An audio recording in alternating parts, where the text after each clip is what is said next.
What if leadership with horses was never supposed to be about being the boss? Most of us were taught that leadership with horses meant being the boss. Be bigger, be stronger, don't let them win, make sure they know who's in charge. But what if the entire framework is built on a misunderstanding of how horses actually live? In this episode, I'm joined by Kim Hallin of Unbridled LLC once again to talk about dominance, leadership, horse society, and what horses may be trying to teach us about power, safety, community, and control. Kim is the founder of Unbridled LLC, an experiential learning program where she offers in-person retreats, mentoring, online courses, and community experiences with her herd. She is also the author of Horse Wisdom: Life Lessons for Humanity, one of my favorite books, and writes regularly on Substack through My Unbridled Life. Her work explores horse behavior, herd dynamics, co-healing boundaries, and the wisdom horses offer when we stop trying to control them long enough to listen. So let's welcome Kim back to the Thinking Horse and Rider. Welcome, friends and fellow horse fiends. I'm Anna Fox of Equus Enlightened, and this is the Thinking Horse and Rider, the podcast dedicated to training you to become the best possible partner for your horse. Here, we explore the science and soul of horsemanship. We dive into equine behavior, the psychology of partnership, and compassionate training methods that help you become a thinking rider who creates a thinking horse. Because when you understand how your horse's mind works and show up with empathy and presence, everything gets easier and a whole lot more fun. My goal is to keep riding easy and fun for everyone, while helping you deepen your connection, find more flow, and maybe even create your own unicorn along the way. Whether you're working on dressage movements or just trying to understand why your horse did that thing they did, we'll explore the research, the real talk, and the small shifts that make a big difference in and out of the saddle. So grab your boots, take a deep breath. What are you waiting for? Come ride with me. Welcome, Kim. Thank you for joining me again on this episode of the Thinking Horse and Rider. Would you just tell all of our new listeners a little bit about yourself? Sure, yeah. Again, Kim Hallin. My business is called Unbridled, and I am in just outside of Charleston, South Carolina.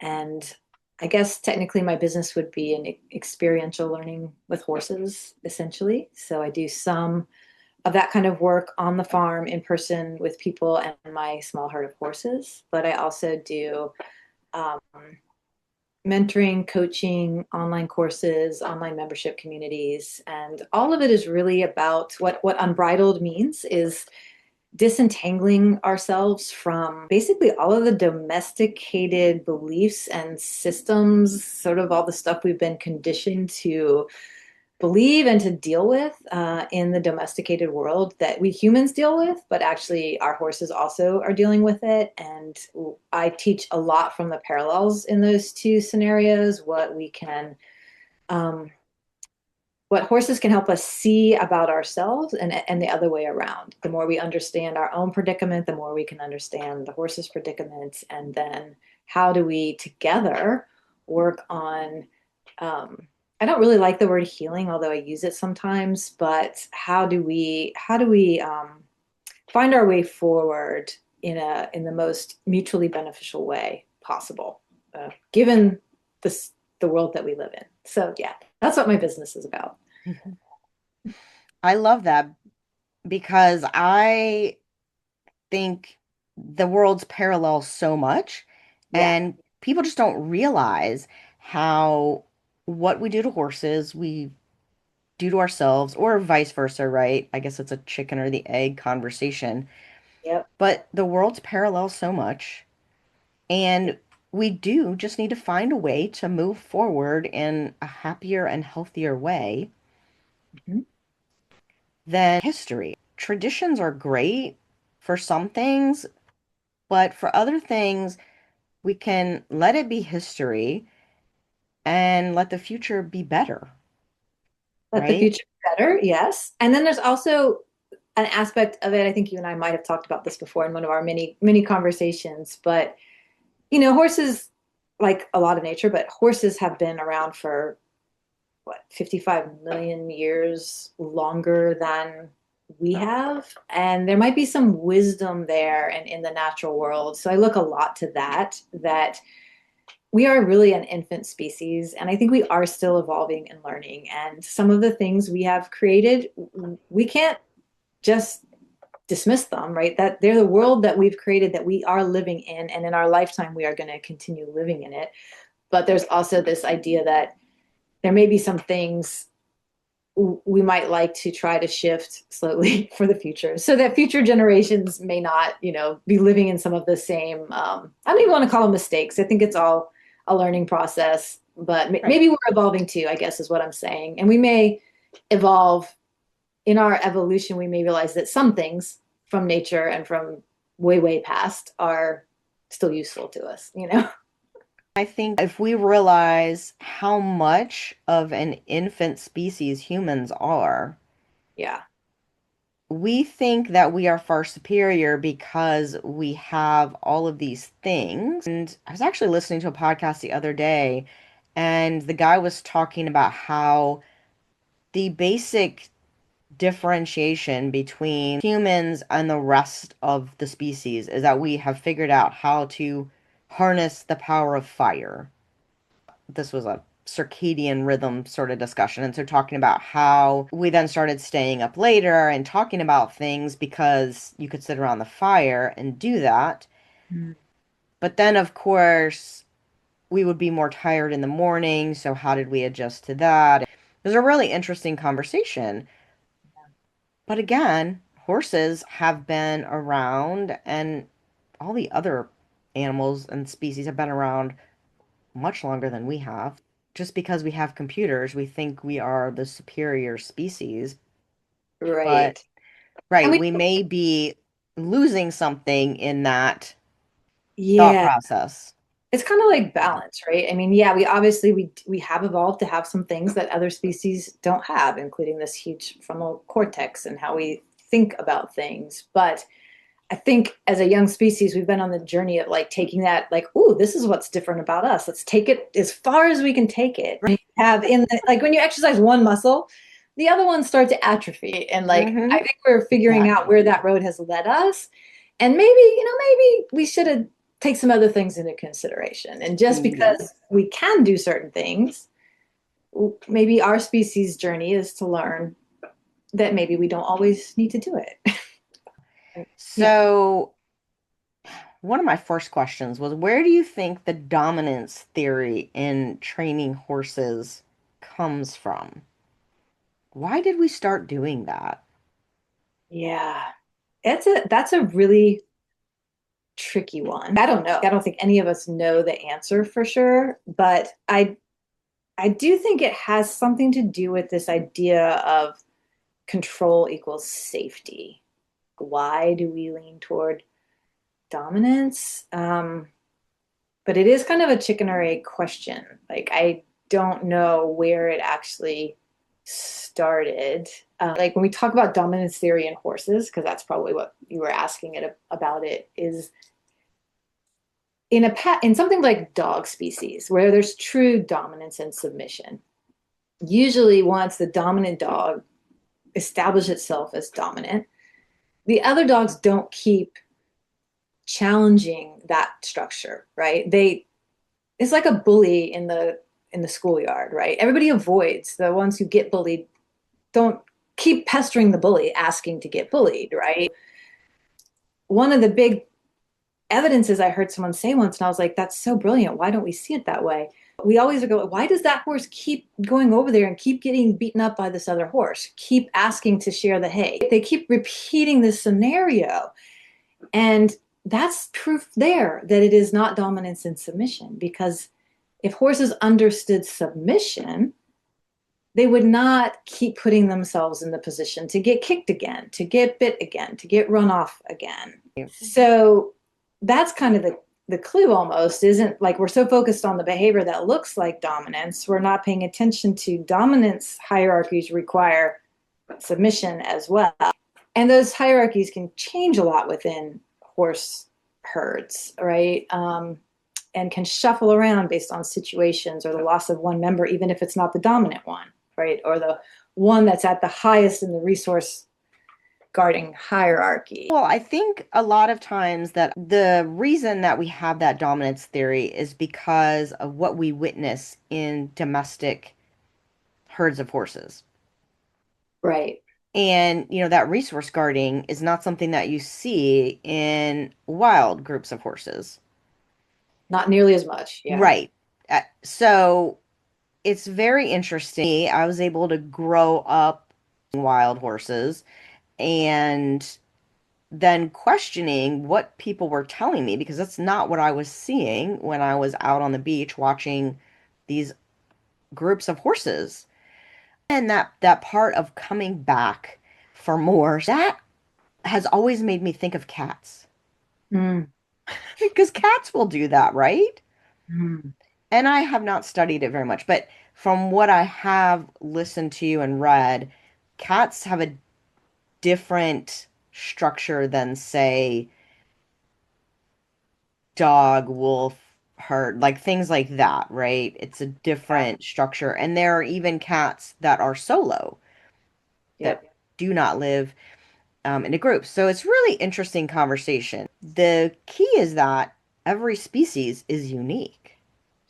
Absolutely. And I think each community within a species, different in wild horses, different herd management areas have different behaviors. How many predators are there? How do you maintain safety in this environment versus that environment? They're quite more adaptable than we give them credit for. Yes. And every individual in that group is also unique, Yes. just like us. And if they weren't so adaptable, we wouldn't be able to keep them in this domestic setting. They would perish, right? So it's really interesting that people want to get into this cookie cutter. Well, you have to be the boss, you have to not let them win, especially when horses don't necessarily understand that language. Because, like you said, they'll come back and test the waters again.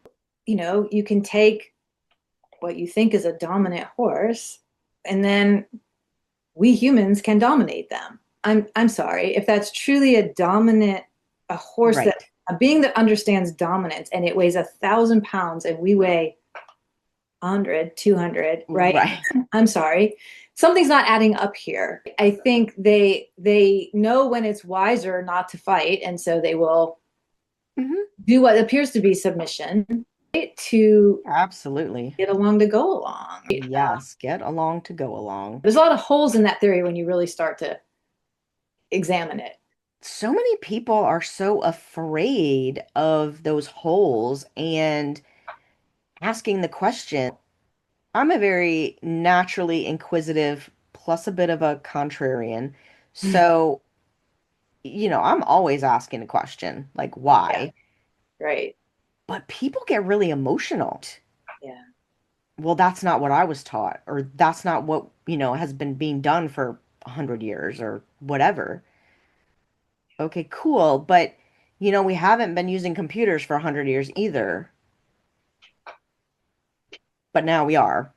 So, do you want to go back? I mean, it's such an interesting dynamic to me that I don't understand why it's so emotional, I guess. Yeah, it's a good question. I think sometimes the answer may not always be the same. I do think that there is quite a fair amount of fear. People have, most of us who've been around horses have been hurt at some point by a horse, even if it's just a horse stepping on your foot. Right. Mhm.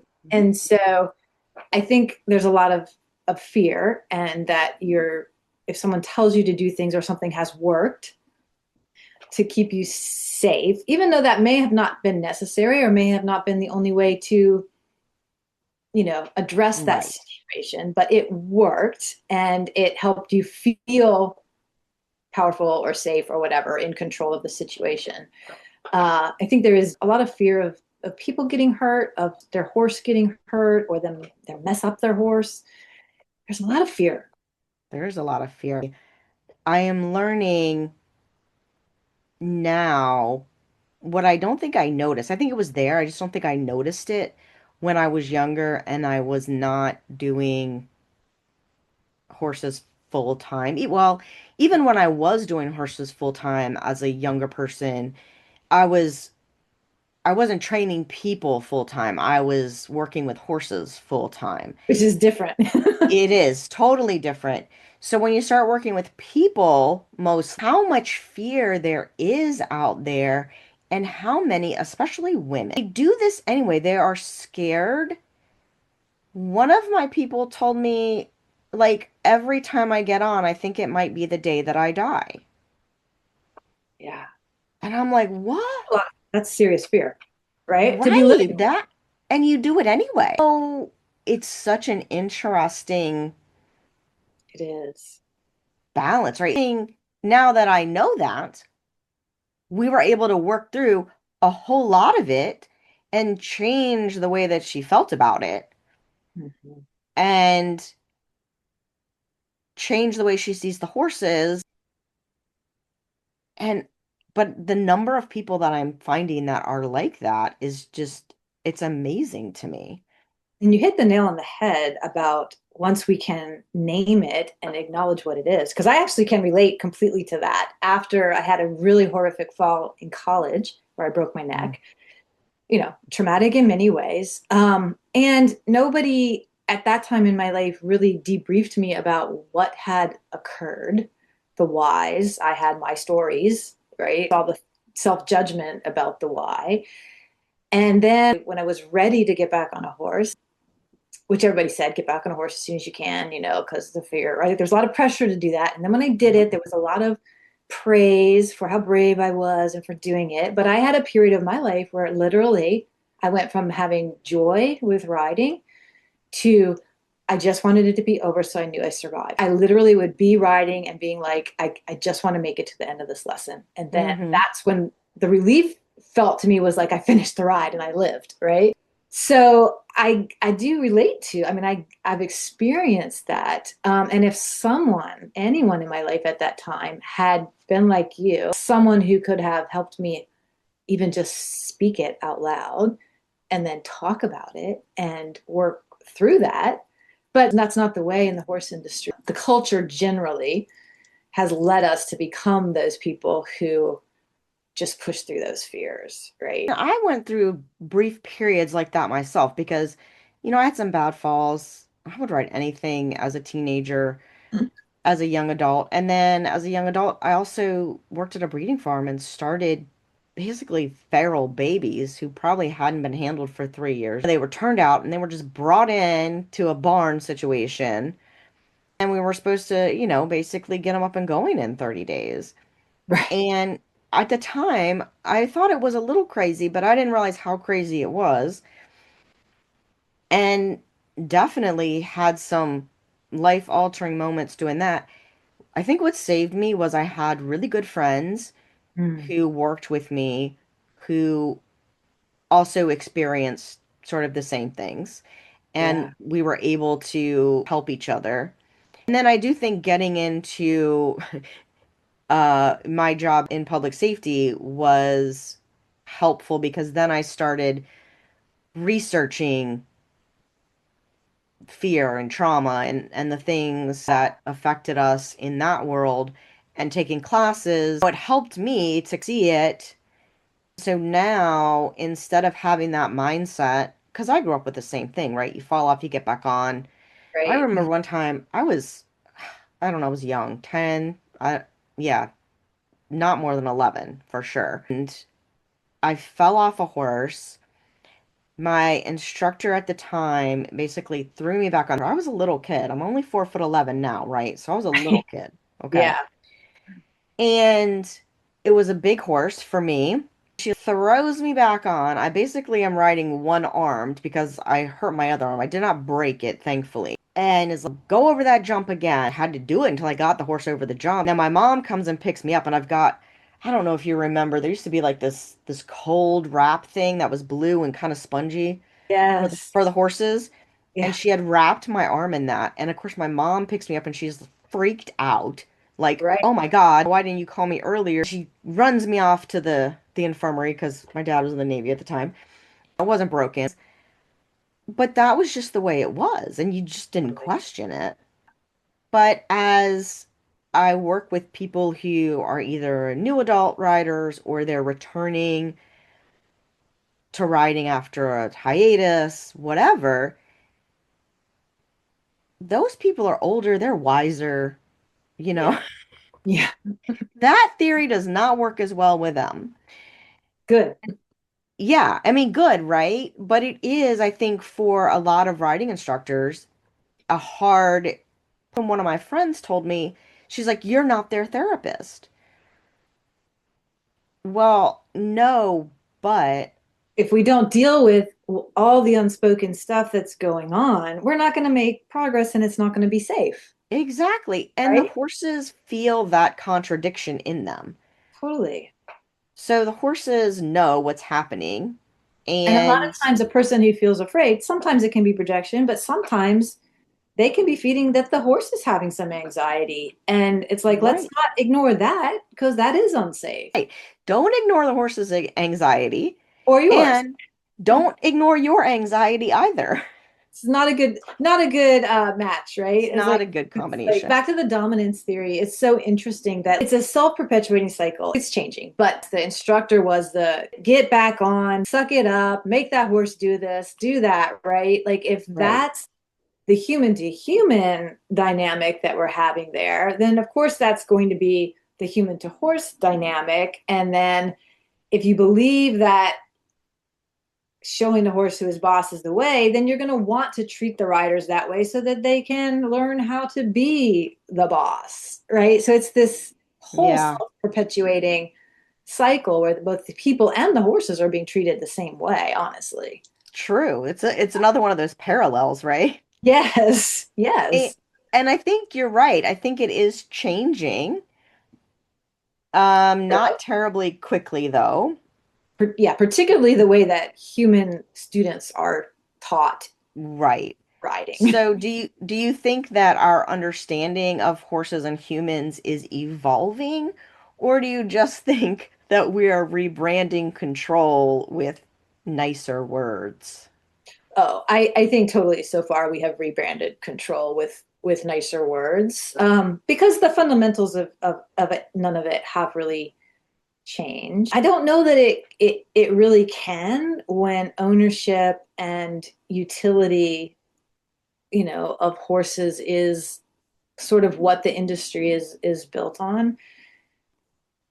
I think what we're better in some ways, right? But I think we're going to keep bumping up on the limits of that because when it push comes to shove, right, we're going to get what we need to out of the horses. There's always going to be that argument that if this horse isn't with me forever, it needs to know how to behave for the next person so it doesn't get mistreated or abused, right? You can't fault the argument because most horses don't spend their whole lives in one home and we don't always have control over where they're going to end up next, and we think the more submissive they are, the more likely they're going to get treated well.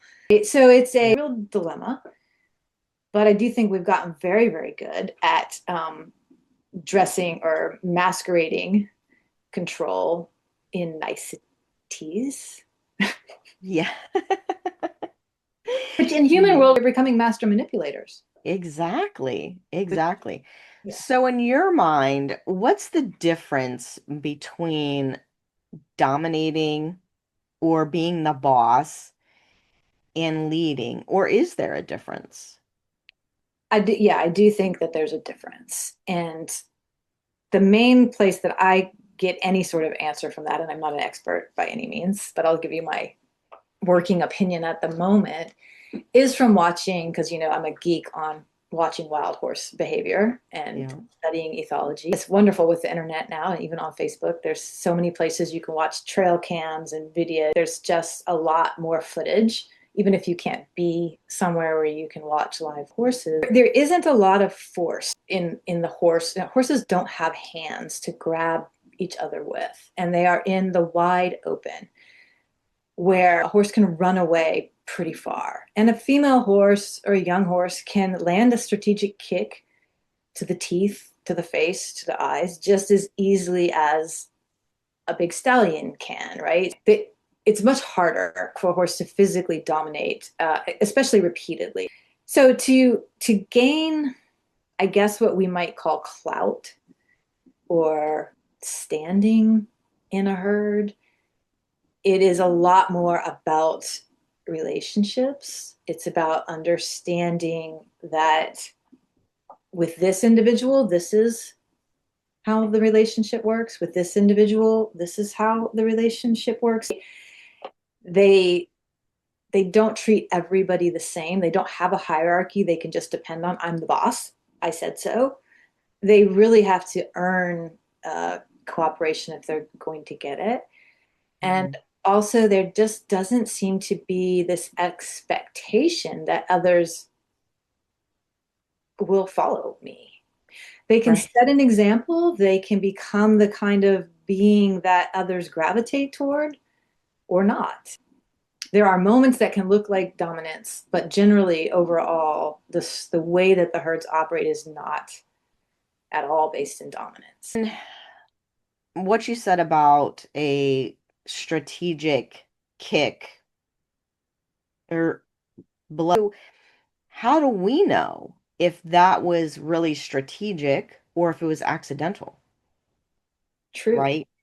My kids can be playing and then one can accidentally punch one in the eye. You can be in the wrong place Just at the wrong time. exactly. So we don't know. I follow the Corolla Wild Horse Fund because that's where I grew up watching Mm, horses before they were even fenced in. It seems so crazy now. Recently, they did have a horse die from a kick like that. mm, And I think they do a really great job of explaining how that's not normal. It doesn't happen all the time.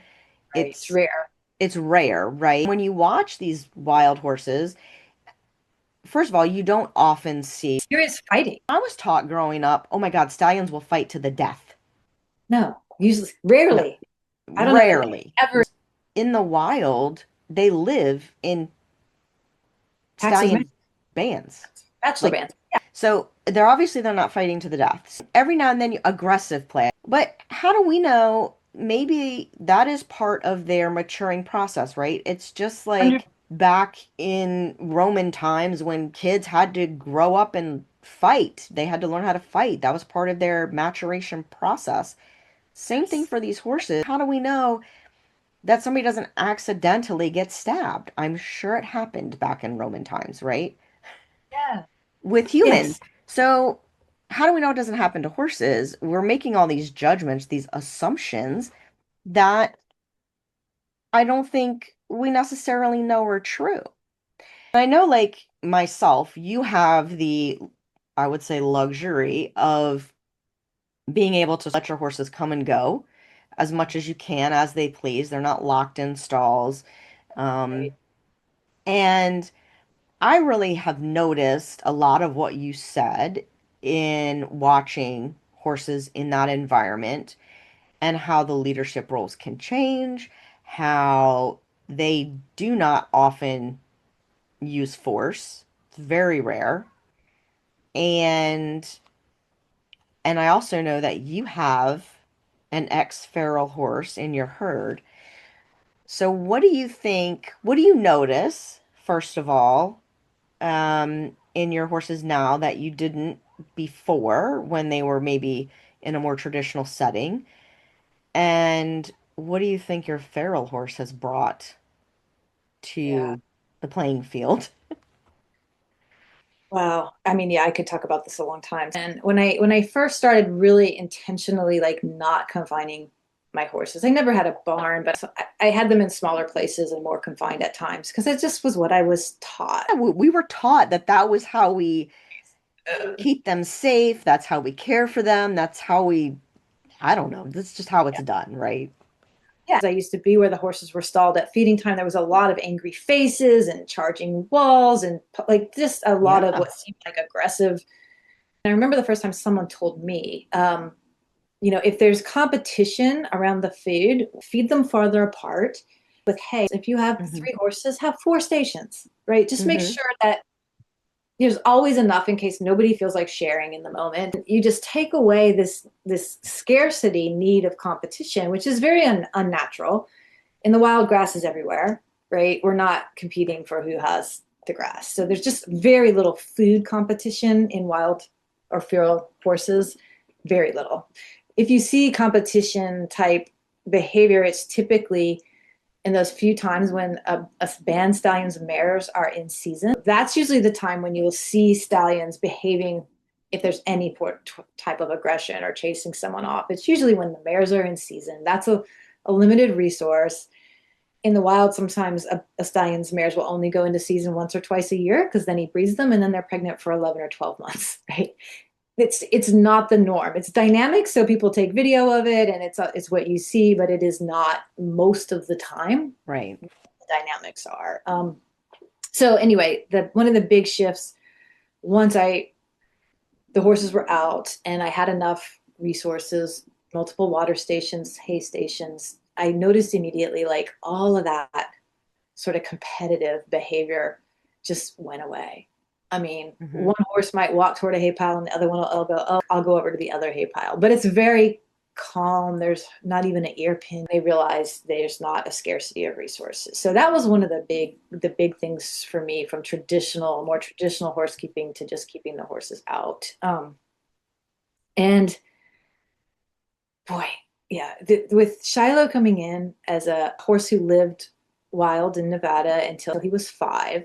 So he would have been a young stallion. He would have been young to have had his own band by then, because typically stallions don't earn the right and have the maturity to attract mares of their own who stay with them until they're more like 8 or 9. But he does exhibit a lot of behaviors that, from what I've studied, are band stallion behaviors. So maybe he was in that age where he might have had one or two for a little bit of time. Whether he kept them or not is questionable, but he definitely understands. And this was the biggest shift. My herd had no concept. At the time he came in, I had 2 mares and one gelding, a gelding that was gelded young as a domestic horse and had never had really any interest in the mares. In fact, when the mares went in season, he was like, "Why are y'all stalking me?" He didn't really have any of that kind of instinct or learned behavior in him. And Shiloh came in and understood immediately. He won the mares over very quickly. They chose him. He was very attentive to them, unlike my domestic gelding. He loved the flirting and the whole in season stuff that happens when a new horse comes in. But he was also very amazingly respected. Like the mares were in control of that situation, although he held his boundaries, but he was not dominant in any way. So one of the big things he does do when the mares are in season, he will chase my other gelding around. Hmm. And part of the problem with that is I have a small property. So my other gelding cannot really get far enough away that the Mustang feels like it's the adequate distance, Mm. right? Because he seems to Mhm. have a memory of what is the right amount of don't come around when the mares are in season. So that's the problem of my domestic horse keeping, not a problem between them. My domestic gelding, he didn't really understand why. He doesn't Mm. understand. Like, so it was really fascinating to see that, yeah, our domestic horses do not understand how horse Mm. society works. He came in and he did, and it was very confusing to him and to them. The mares seemed to fall into the instinctual really quickly, but the other gelding did not. Mhm. So that was a big shift. Yeah, I wonder because your mares have been with you for Yes. a long time, one of them since they were born, right? So, and you've had different horses and different herds throughout the years. So maybe they just were more adapted to your other gelding, who's not been with you as long and probably came from a much more confined. Because I see that a lot with horses who I know who have been purposely bred and then kept in confined situations because they need to be sold and then they need to be show horses and they really just do not have that education. It's like children that aren't socialized, right? Correct. Yes. And I think it's really interesting the comment about Shiloh being only 5 when he was gelded. My gelding was 4, and he was never wild. He was purposely bred and in that sort of environment, but also still exhibits stallion behavior even at 32 years old. Now, he did get better with other geldings. His bubble, I think, got a little smaller over time. Yeah. Um, but it's interesting and also interesting that they don't necessarily have their own band in the wild as a stallion until they're 8 or 9. Yet they're exhibiting this behavior. Maybe that 4 to 8, 9 is sort of like puberty Yep. in humans. Yep. So there's all these big changes and big emotions and big things happening. And when do people want to start riding them? Right. Right. Just food for thought, guys. I At the mean, time period where in the wild they would be learning all, they don't even know how to behave yet, right? we hear more about it with boys or human boys. You know, that really restricting their play and restricting this adventuresome nature in those pubescent years is not good. It's not healthy for them. Oh, and especially male horses, and even if they're castrated, I believe there's still some of this, Oh, right? right. They still have the genes. Yeah, learn about boundaries and communication and negotiation and play and exploration. That's their drive. They, as the band stallion, they have to develop knowledge and skills and wisdom and diplomacy and in so many ways. Hmm. And if you're a band stallion who stays, in that position, you not only have to manage the relationship with your mares, you not only have to parent all the young, because the stallion does a lot of that, you also have to Yes. have relationships with the neighboring bachelor bands, with other band stallions. Like, how many different social Mhm. skills you got to be able to Yes. do to be like, this one likes the roughhouse for a while, and then we are cool, right? Right. This Right. one, like, it's a lot. And so, yeah, um, Yes. We're always told, right, about the alpha mare. And we think the alpha mare does all of those things, and that is not true. no. And then also, when we talk about parenting, the mares are, when they have young foals, food and safety, and the rest of the herd does the rest of the parenting. And that is something that is not done in our current horse society. Right. And it's so interesting. I follow this Instagram account, and it's a very famous horse. She's had a foal, and it's very interesting because the foal will often just be off on his own. Like he'll nap without mom. And of course people are kind of like, "Oh my gosh, like I can't believe he leaves his mom like that." And she is turned out with at least one other mare and foal. It's that situation where it's just mares and foals, not other familial members. It's such an interesting dynamic because I have actually had horses that were bred and had foals, and they've grown up in familial groups, and it's so interesting to watch that and Yes. how that is such a different life. I had a friend several years ago who had a pony that she was boarding at a place, and this couple separated, and the woman had a few horses, 2 or 3, and just like took them one day, all of them away. And Mm, so her horse was left without any companionship. suddenly. And she like calls me in a panic, and I was like, "Hold on. I can bring you a pony." And it was one of these ponies that my dad had bred, and she had lived in a familial group. my friend's horse, part of the other problem is that he can be aggressive. But she's, of course, afraid if it's a new group, and he was pretty good with this other group, but now if I have to introduce new horses to him, Right. and she didn't have a place to move this horse. I mean, it's not like you can't just call up most places and be like, hey, can I bring my horse tomorrow? Not really.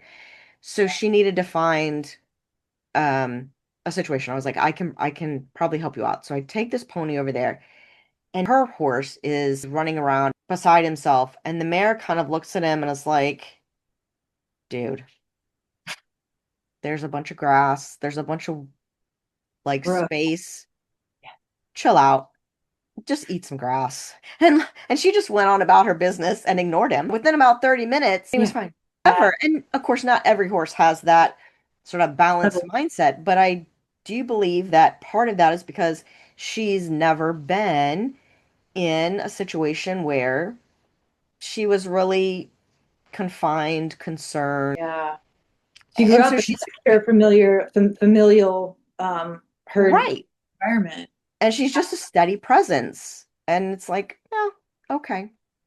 But it was Well, and really interesting to see that dynamic and just how quickly she was able to say, it's fine, we're fine. You yeah. know, And I think so. It's really interesting because across the street from me, I have there's a herd that he's not a stallion anymore, but for a number of years he was a stallion, and there were two mares there, and I've watched, and then there are other unrelated horses there, but he ended up there were three in that herd that were his babies, born 3 different years, mm, two different mares, but 3 different years. And it was so fascinating to watch all of that. And absolutely, the stallion did a lot of the child rearing, particularly with the boys. Um, moms, interesting. moms were just eating and doing their thing, right? Like literally, Right. or safety. But the other thing that I was so fascinated with was how the older siblings, Hmm. they loved mentoring the babies. And like, I'll stand over him while he sleeps. I like his older brother wanting to do the roles of, Yeah. and like, I think they learn very young that they are important and they can contribute to the stability of the herd and they can. So there's just this purposefulness and confidence that they get because they're allowed to play Yes. very important roles in the herd, especially with the young, even when they're only Hmm. a year or two old, right? So Yes. yeah, they're all yeah, it's quite interesting. And yes, It is. our model of a mare and a foal or only mares and foals and all the foals are the same age or the same year, like this is not how they develop. Right. Right. Yeah. And I think being allowed, that's one of the things that I talk to people about all the time. You have to give your horses some autonomy. You have to teach them that they can do things and that they can be responsible for things.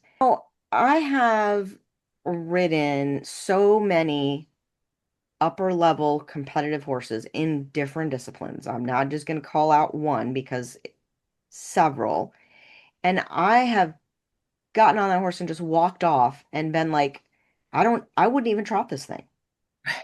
Why am I riding it? Like, if it can't even pick a direction to go on its own confidently, Right. They've been micromanaged their whole right. And I do think that's a thing. They get so micromanaged and they just stop. And this is probably going to sound like a very harsh comparison, but sort of my guilty pleasure is listening to true crime podcasts. Okay. yeah, And it makes me think of the people that have Stockholm syndrome yeah, or people that are in abusive relationships that can't get out, which of course I've had lots of experience without working in public safety. From the outside, you're like, I don't understand how people can do that. I would never allow that to happen. Da, da, da, da. Da.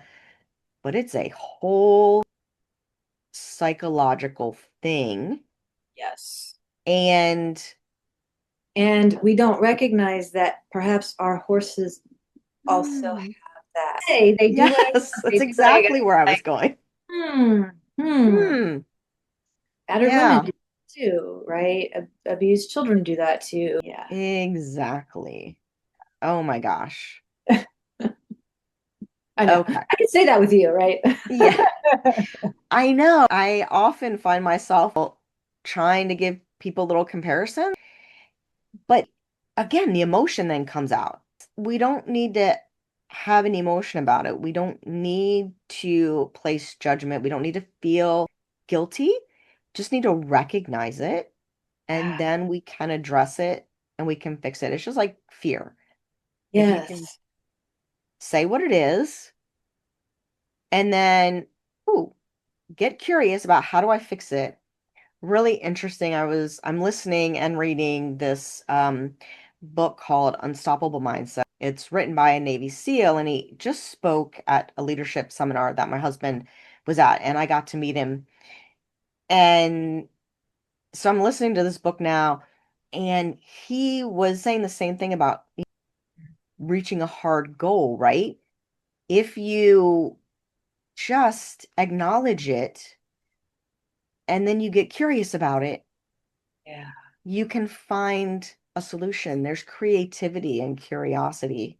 Can you think of just a 10-minute experiment that the listeners can do, maybe using their power of observation and getting curious about it to see what horses choose, whether it's in, a leadership role or autonomy or a boundary setting. What will sort of drive home the idea that we can be more of a leader than a dominator, and that it's maybe okay to follow your horse's lead at times? Yeah. So if it's just like a 10-minute exercise, what I would say, and it's best done if it's a group of horses that are used to being together, right? So they're a somewhat bonded group of horses that you could observe for 10 minutes. And in 10 minutes, most of the time it's going to look like nothing's happening. They're eating grass, right? But if you can start to notice and recognize a few things that can mean, and I don't even know, it's shared leadership is what I call it, or cooperation, or alignment and being on the same page, right? So one of the key ways, it was so life-changing for me when I learned this. It's so simple. When horses' spines are aligned, are parallel to each other, whether the horses are close together, far apart in the pasture, it doesn't matter if their spines are aligned, those two horses are having a moment of connection and one aligned with the other. So one was there first. So if you want to say the leader said, we're going to face this way, and then the other aligns to it, right? And is basically saying there's something about your energy right now that I want to be in sync with. I have three right now. I might see all three, or I might see only two. And then also, how long does that last? Do they stay in that position? And then which one folds off first? Just takes a step that way. The alignment gets just a little bit out of, it's not quite parallel anymore. And in 10 minutes, you're probably likely to see a little bit of this, would be my guess. But that, in a situation where there's not a lot of activity happening, would probably be something I would encourage people to look for and to pay attention to. Can you tell which horse started it? Can you tell which horse then changes its mind? And when one horse shifts away from that parallel structure, does the other one move to match it then? Right? And you will see, what I see in my herd is that there's no predictable pattern of who's mirroring who, and they all change roles with it. And some are mirroring, and some are doing I guess the leading. Whether that's even in their mind leadership or not, I don't know. Right? Right, right. Because we don't know. We like to make these assumptions. Right. And can we just sort of be open and curious without making a judgment, like, without telling a story? I Yes. love that. Yeah, just write down what happens and what you notice about their body alignments for 10 minutes, right? Yes. Yes. And I'm sure you do more of this in your groups. Yep. So tell me about your group and your current offerings. Oh gosh. Well, I have what are called horse-powered retreats are really the main offering I do at my farm because and they're 3 hours. They're like mini retreats. And I have just found when we're really getting in sync with horses and wanting to learn we can learn from horses whether the horses are actively trying to teach us or not, but that's what we do here. We notice and observe. An hour is often just not long enough really to get in the groove of it. And sometimes the first hour is just me answering a lot of questions about natural horse behavior. And then we go in and it's like, how does the behavior change when we come into the pasture? What's all going on? How does it change the dynamics? So that's what mostly the retreats are at my place. It's a lot about horse behavior and it's a lot about how do the relationships evolve without any sort of doing or agenda. There's no tools, no halters or lead ropes or anything. So it's really just noticing ourselves and noticing the horses and what happens. And then my online communities are uh, where I take some video footage of the horses interacting, and we may teach about boundaries, we may teach about relationship, I may just teach about ethology and what's going on, how do horses live in the wild? Because that's not something that most people are able to find information about easily. So I do a lot of teaching around that, and then a lot of, I guess, philosophical conversations about what can we learn from horse society about being better humans and better relationships, that kind of thing. Yeah. So I have online membership communities where we do those sorts of things. And they are wonderful. And you also have a book called I Horse do. Wisdom. I I have don't a know if we've talked about it before when you were on the episode, but that just reminded me that earlier when you were talking about ownership, yes. I'm pretty sure the book has a chapter on ownership, doesn't it? Yep. Oh yeah. Yes. And ownership is one of those things that just fascinates me about the human condition, Yes. especially about, I would say, the American condition more than um, other places. But yeah, so that we could probably do a whole chat about that Oh, we could totally do a whole chat about that. because it's such a thing with horse ownership and how we feel about that, how we feel about owning anything, right? Big topic right now is consent in horses and choice. And you just like I really like to bring it back to in an ownership scenario, Hmm.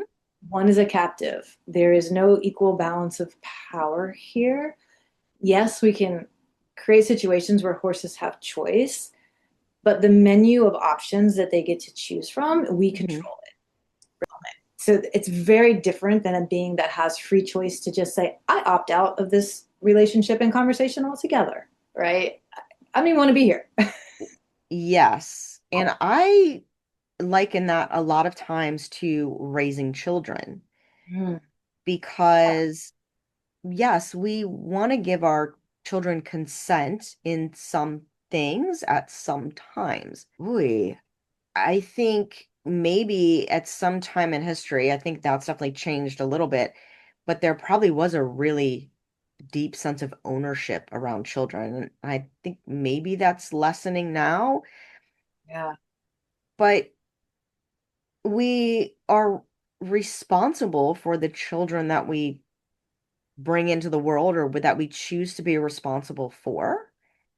So again, they cannot have complete consent because, they're living in our world. right, they're living in our world and they don't always have the faculties to have complete consent.